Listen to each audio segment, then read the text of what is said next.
Welcome, everybody. And I'm happy to introduce the next keynote session with Rami Benbenishty and on the topic of school violence and climate in an evolving context. And our plan was that we would have the pleasure to listen to Rami through a live link, but due to some technical problems, we are so happy that we also have a pre-recorded presentation from Rami Benbenishty, so we will show the pre-recorded presentation instead. And Professor Rami Benbenishty will present a model on his presentation where the school is in the center of the model rather than individual students. The school is embedded in multiple contexts like neighborhood, poverty, crime, culture, ethnicity, media, and global events that impact levels and types of violences in the schools. The school does not merely mirror the external context, but could modify and buffer these influences by developing effective social, emotional, organizational, and academic climates. Finally, the model emphasizes the changes over time in context. For example, the recent pandemic, the Me Too movement, they require changes and adjustments in school climate in order to prevent school violence in this evolving context. And I'm very, very excited to listen to this, because I think if you have schools as the unit for analyze, and if schools actually can buffer factors that is surrounding the school, I think that's fantastic news, and also follow that developing over time. So I'm so much looking forward to this, and I just want to welcome Rami Benbenishty. He's a professor emeritus at the Hebrew University of Jerusalem and at Bar Ilan University. And we will listen to his presentation. Welcome, Rami Benbenishty. My name is Rami Benbenishty from the Hebrew University of Jerusalem in Israel. And next to me is Ron Aviasor from UCLA, USA. He is not around, but we are team and partners in everything. I would like to start by saying that this presentation is based to a large extent on our book, Bullying, School Violence, and Climate in Evolving Context. This book is from 2019, and it led to two practice books, Welcoming Practices and Mapping and Monitoring Bullying and Violence. These are all interrelated, that our theoretical framework is also very relevant to our practice orientation. First, let me start by saying that we emphasize the multiple phases of school violence. Many are using the word bullying. We think that we need a more comprehensive definition because bullying is only part of school violence. Therefore, we define school violence and bullying as any behavior intended to harm physically or emotionally individuals in school, their property or their school property, a much larger definition. We see all members of the school community as potential perpetrators and victims. And we see a variety of victimization behaviors, face-to-face and electronic media-related, verbal and social violence, that includes social exclusion, threats, extortion, physical violence, stealing and damaging property, sexual harassment and assault, and also weapon use. Even just carrying a weapon in school is definitely victimizing other students that are scared for their lives. This is our model. Looks quite complicated. I'll present it step by step. Just in general, to say that in the center is the school.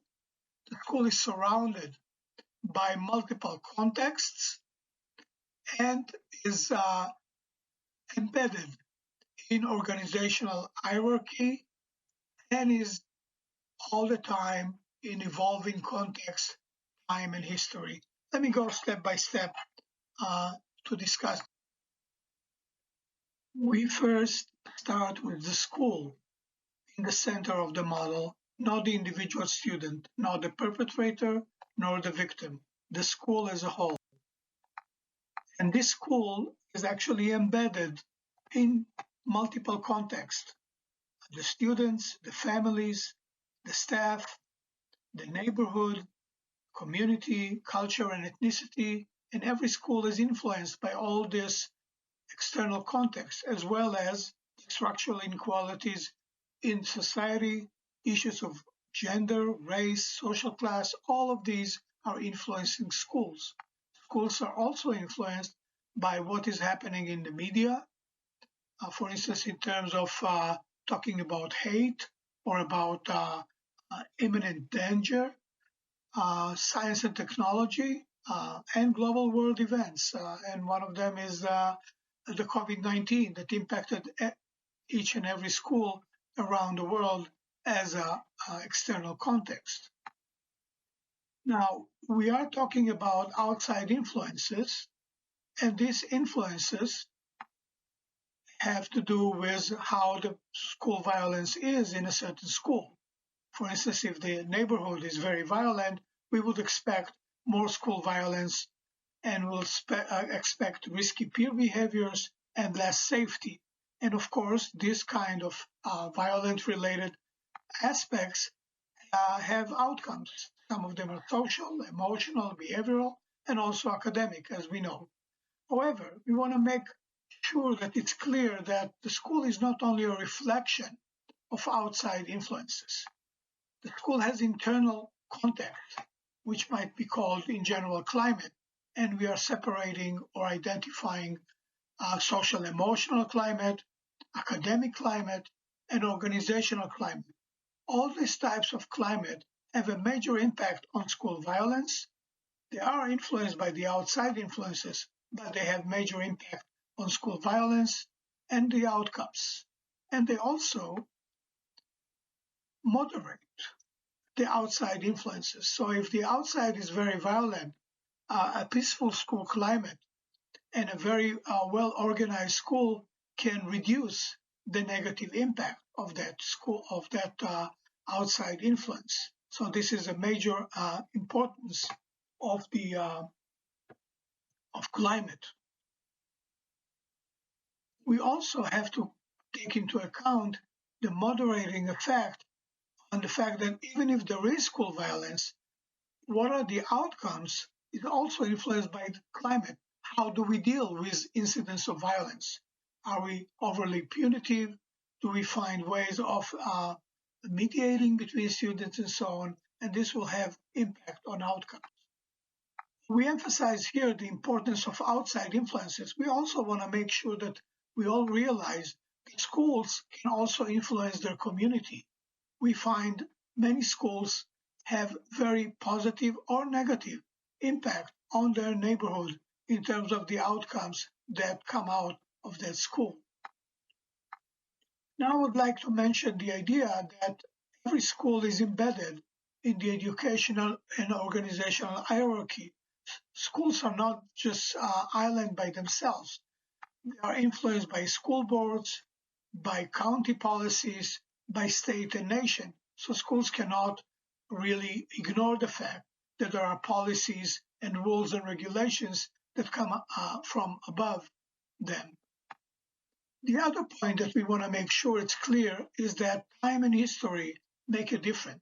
Schools are always changing in the time of the day, period of the year, whether it's only the beginning of the year or the end of the year. School history, when we know that things have happened and everybody remembers them. And of course, watershed events like school shooting or rape or unfortunate incidents like that. And of course, society is changing and there are historical norm changes. Just think about Me Too and changes like Black Lives Matters in the United States. The whole environment changes over time, and schools today do not like schools that were there a few years ago. And remember again the COVID-19 as a way of thinking about how schools are changing and will be changing. So this is the components of the model that we presented here in our book. What are the implications in terms of research? One of them I would like to emphasize is the idea that school is the unit of analysis. Here we see a graph that has on one side percentage of students reporting victimizing a teacher in one school. So it's not a student reporting, but how many students reported. And here is percent of students reporting having been victimized by a teacher. So we can see that if we look every point here in a school, okay, so this is a school in which none of the students reported being victimized, but still so many students reported victimizing a teacher. But this is quite an outlier. We can see the trend is that schools that are characterized by teachers victimizing students are also characterized by students victimizing teachers. Again, this is a school unit analysis. Let me give you another example. Here is another example of a study in which the school was a unit. We had almost 2,000 middle schools in California, and we asked ourselves whether academic performance influences violence and climate, or the other way around, climate and violence, as we believe, influence performance. And we examined that 3 points in time.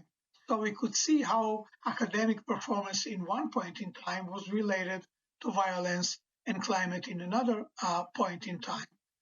To our surprise, what we found was actually that academic performance predicted violence and climate over time. You see these marked paths, but violence and climate did not influence performance at a second point in time.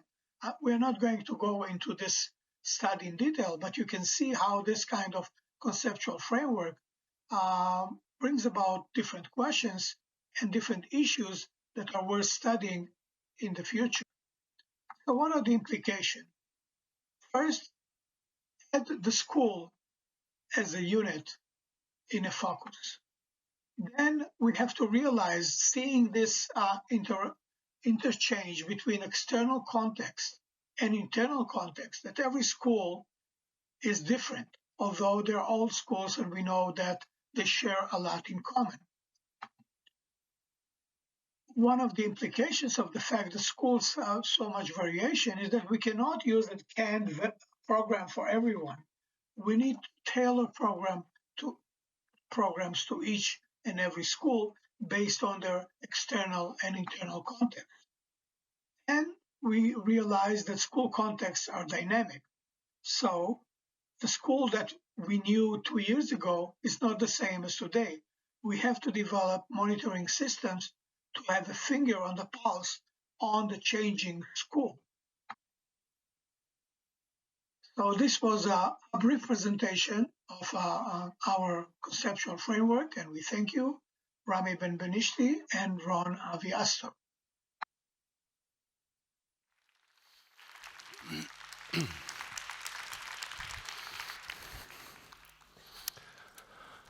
Hello. Fantastic to have you with us. I'm so happy to see you, and thank you for a wonderful presentation.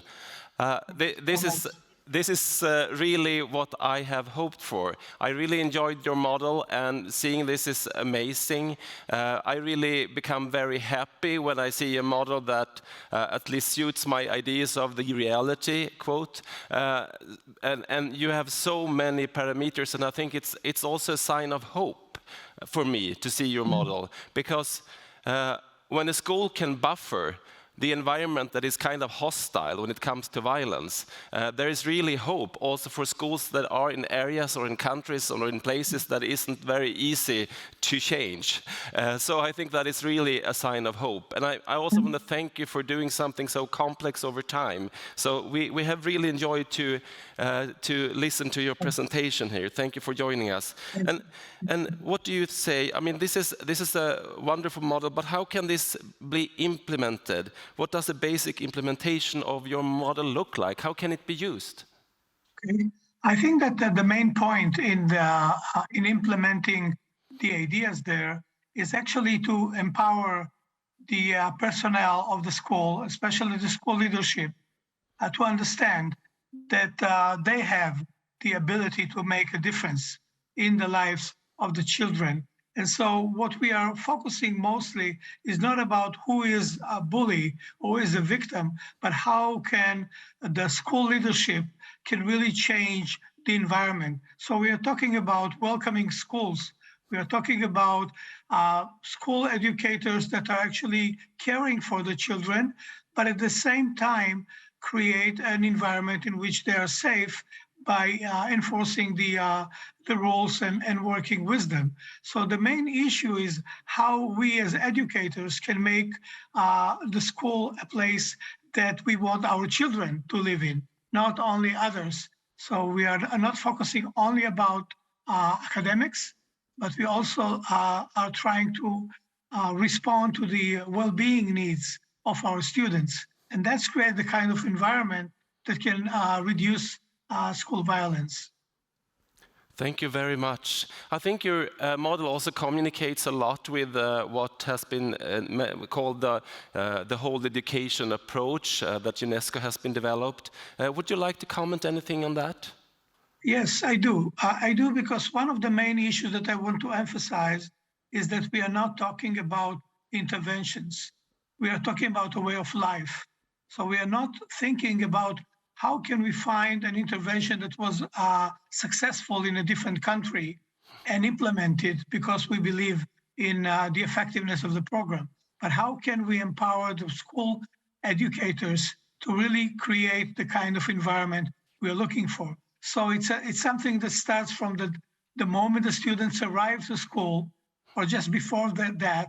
And throughout the day, the educators are there for the students and not only teaching them, but also educating and not only looking for the time where they have to go home, but about the time they can be with the kids. So it is a way of also we're talking today a lot about social emotional learning. Again, we are not talking about a class on social emotional learning. We're talking about the way we live with our students. Thank you. You also wrote at the end of presentation that the solution is in tailored intervention because everything is changing. There's a dynamic over time. Could you please tell us a little more about this? What could that look like, the tailored interventions? Just for an example, I'm not there today because of the corona. I was supposed to be there and I could not come. So we are actually coming up with a different way of doing it, although I'm having major technical difficulties today. Exactly. So the schools are all the time adapting and adjusting to what is happening outside and who are the new students who are coming or a new school leader. They're changing all the time. So when we're talking about tailoring is what do we need now today and what can we do with the educators as they are. So everything is, you can take something that was successful somewhere else, but you are not just implementing it to the book, as they say, fidelity and all this kind of issues. Actually, what you try to do is to make it your own. And again, you have to measure what you're doing, to monitor all the time, because you cannot just come up and say, oh, I'm doing great. You have to monitor, you have to do ongoing assessment of where you are, how the students are feeling, how the educators and parents are assessing what is happening in the school. That was exactly the question I wanted to ask you, how to measure this, because it becomes so complicated when you have so many factors. Last Thursday, my youngest daughter started in school, and she has a little bit of a social situation right now, and I just came to school to pick her up, and then the school teacher handed me over, this survey. Are your child happy in schools? Can you please make a happy mouth or sad mouth or something? And I just took that home, and we will have to discuss it later after the conference. Yes. I mean, how can we measure something like this? It seems to be kind of complicated. And do schools really have that kind of resources? What do you say? That's a great question. Let's separate between we as researchers that have the resources and we can do a national study and really measure all these kind of issues, and schools. And we encourage schools and help them have this kind of surveys, sometimes with happy faces, sometimes with scales for parents and students and teachers. So everybody is actually saying, and we call it listening to the voices. And we really want to ongoingly listen to the voices of students, where they feel safe, when they are not, and what can we do to change. And that's true for educators as well. They're important. We want to hear them. We want to hear how they feel it in the school, and parents. And today with the technology, everyone has a smartphone. You send a link. It's a 10 minutes thing. It's not so difficult, and we are doing it. I'm just kind of overwhelmed. I wasn't really. I didn't expect you to come here to us today because there were problems with the link, and I didn't expect the content of this presentation to knock me out as much as it actually does. So I'm so very, very pleased. And I just went up on stage without QR codes and anything, so I just have my analog cards. Is there anyone who wants to help me or just raise a question, or when we have the chance for you to be here? Thank you. Dear Professor Benbenishty, I read your book Bullying and School Violence, Climate in Evolving Context with your co-author Professor Rami Benbenishty, and would like to know if the model you can describe can also describe the impact of the school climate on external contexts like the community, and not just the influence of external sources on the school making. That's a great question. Actually, I try to touch on it in the presentation, and I have examples of schools that are actually located in poor areas, and what they are doing with the students is actually impacting their parents and changing the atmosphere in the neighborhood, from parents who were not interested so much in academics and feeling that their kids have no chance, and having the school embracing them and doing well with the students. Then they feel that their life can be different, and they can have their other kids can have a chance. So schools can have a major impact. We call it anchor in the community, and they can really make a difference for all the families around them. Thank you very much. So could we have a QR code, and could people please also take the chance to ask questions? And the online delegates, if you are sitting next to the platform, you have the chance to write the question right now. So we will see if technology is on our side. As long as my link doesn't die. Exactly. I apologize in advance. I'm sorry.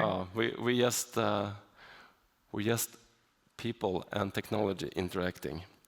Okay, I don't get so much response from there. So I just want to ask if someone here like me or someone else just want to. I mean, we can read your book and buy it, but then what do we do then? Ron Astor, my friend, and me have an email, and it's on the presentation, and it's on the book. We invite, and we are so happy. We work with people in Chile, in Kosovo, in Cameroon, in China. We always welcome people interested. We can talk about it over Zoom.